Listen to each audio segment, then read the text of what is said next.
Hi අද නම් ඔයාලට මම ගෙනාවේ මාරම රස මාළු කරි එකක්. ඉතින් එන්නකො මේක කොහොමද හදාගන්නේ කියලා බලන්න. ඉතින් අදත් ආදරෙන් පිළිගන්නවා කුකින් නිද්දිලා YouTube channel එකට ඔයාලව.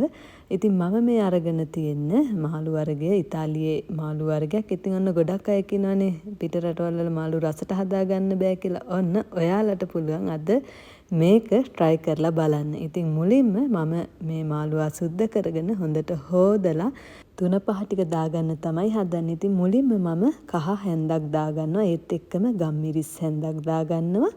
ඒත් එක්ක මම දාගන්නවා කුරුඳු පොතු. ඒත් එක්කම බැදපු මිරිස් කුඩු.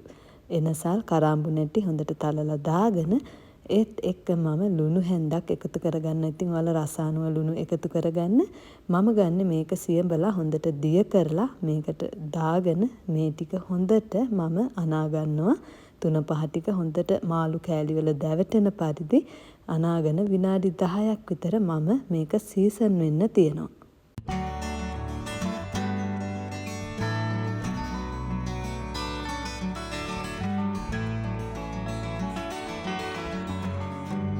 ඊට පස්සේ මම මේකට අවශ්‍ය අනිකුත් දේවල් ලෑස්ති කරගන්නවා. ඉතින් ලොකු ලුණු ගෙඩි 2ක් ගන්නවා මම. මිරිස් කරල් 3යි, සුදු ලුණු බික් 4-5ක් විතර ගන්නවා. මාළු මිරිස් කරලක් ගන්නවා.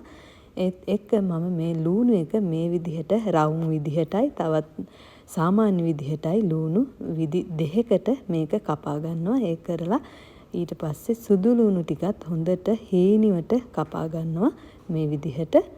සුදු ලුණු එක ඔයාලට ඕන නම් හොඳට කොටලා අරගන්නත් පුළුවන්. මම ඉතින් මේ විදිහට හීනිවට මේක කපා ගන්නවා. ඊට පස්සේ මම රවුම් හැඩයට මාළු මිරිස් කඩලත් කපා ගන්නවා.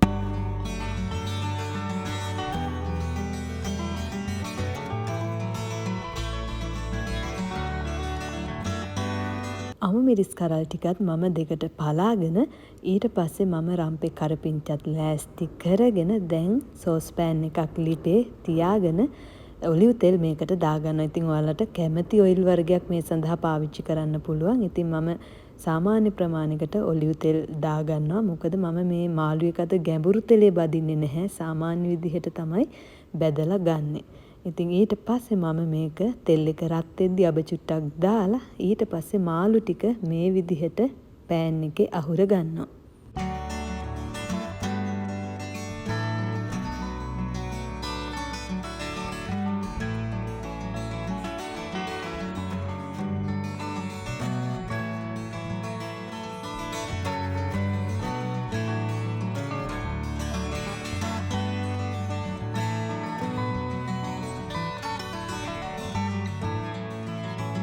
ඊට පස්සේ විනාඩි 3කින් විතර මම මේක අනිත් පැත්ත හරව ගන්නවා. ඉතින් එක පැත්තක් බැදුනට පස්සේ අනිත් පැත්ත හරව මේක මම මේ විදිහට තෙලේ බැද ගන්නවා.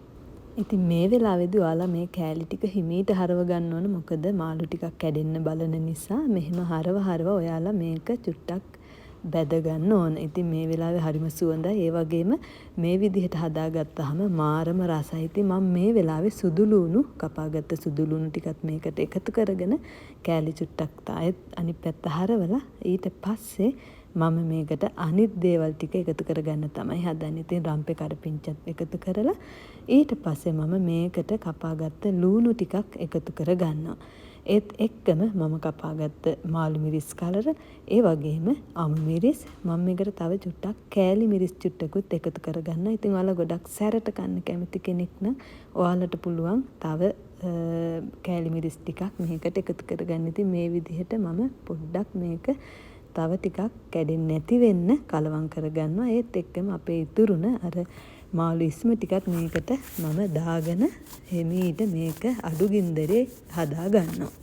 ඔන්න ඉතින් අපේ මාළු කරි එක දැන් හරි. ඉතින් දැන් තියෙන රස බලන්න. ඒ වගේම මාර සුවඳක් එනවා මේ වෙලාවේ.